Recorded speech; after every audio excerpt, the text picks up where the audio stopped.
Ada sebuah video di mana saya dikirim linknya menceritakan ramalan Jayabaya tentang keadaan dunia saat ini. Lalu dia menggabungkan sejarah 7 presiden belakangan di Indonesia yang ternyata berpola atau ada polanya. Pola sepertinya halnya di Amerika. Rakyat Amerika memilih yang sesuai dengan kebutuhan bangsa Amerika pada saat itu untuk mengantisipasi masa depan dan manfaat yang akan rakyat dapatkan ke depannya. Jadi kalau rakyat Amerika perlu keuntungan finansial alias rakyatnya mau kaya, maka Partai Republik lah yang terpilih menang. Karena Partai Republik cirinya menurunkan pajak dan menswastakan negara. Kalau Partai Demokrat yang terpilih pajak naik namun fasilitas negara untuk rakyat jadi gratis dan lengkap seperti sarana kesehatan dan pendidikannya. Demikian juga 7 presiden Indonesia menjabat selama ini, maka semua bergaya sama, yaitu heavy on government atau berciri apa-apa pemerintah, ala Partai Demokratnya Amerika, ala sosialisnya Tiongkok. Sementara para kandidat yang akan bermain di 2024 saat ini semuanya berciri sama, berpola sama dengan 7 presiden yang telah berkuasa, apa-apa pemerintah.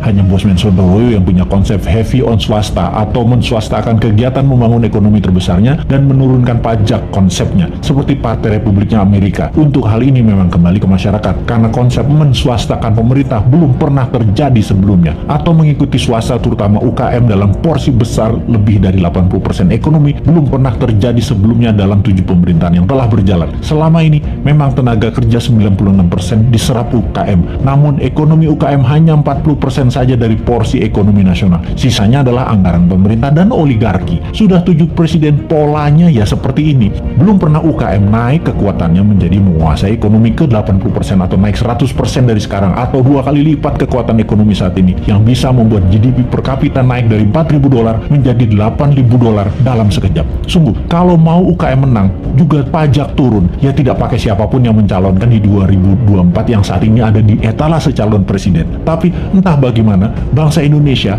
apakah mau berubah atau tetap, ya belum tahu juga. Apakah efek corona yang meluluh lantakkan ekonomi saat ini dan mengambiarkan kesehatan masyarakat saat ini yang dikelola oleh pemerintah yang menjabat atau oleh masyarakat masih layak menjabat ke depannya di tahun 2024? Ya terserah rakyat. Jadi kita biarkan sampai 3 tahun ke depan aja. Kita lihat di tahun 2024 akankah memilih calon dari yang ada di etalase saat ini yang berciri sama dengan 7 presiden yang lalu, atau pilih calon-calon baru yang berciri baru bahkan beda seperti ala Sontoloyo misalnya. Tentunya bukan Bosman ya, dia mah nggak pantas, orang pedagang recehan dan provokator doang bisanya. Ciri presiden yang lalu-lalu adalah kuat hutang pinjaman dari negara lain. Dulu banyaknya ke IMF, sekarang malah 2, IMF dan Tiongkok. Dan nanti kalau yang jadi salah satu dari kandidat yang ada, rasanya sama, berhutang juga. Hanya konsep bernegara MMT yang berani cetak duit berbasis proyek anak negeri. Proyek ini berbasis UKM. Kalau UKM mau maju, ya pilih model MMT. MMT itu pro swasta banget dan menurunkan pajak. Kalau lihat dari pajangan etalase, ya mereka kebanyakan memuja pilihannya tadi hanya orangnya, bukan konsep bernegaranya. Karena tidak satu pun punya konsep. Asli mereka yang mau jadi presiden saat ini punyanya satu, bagaimana jadi populer agar terpilih.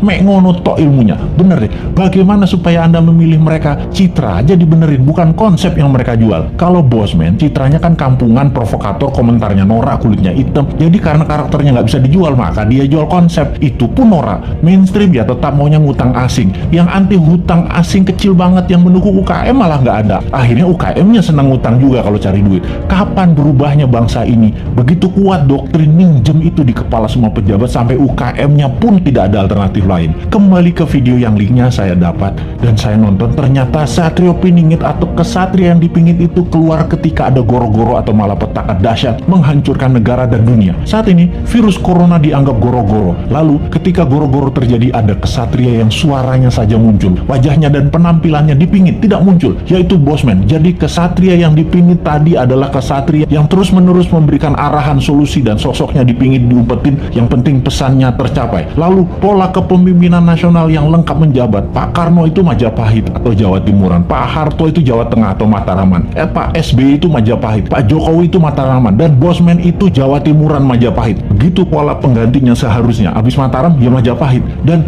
sekali lagi sahabat, kedua informasi terakhir itu lebih ngaco lagi sahabat dari MMT-nya Bosman dan pro swastanya Bosman. Wis, sekarang kita semua sing sehat, selamat, tinggikan imunitas dengan banyak guyon-guyon segar. Jangan urusi Bosman. Bosman memang jancuk.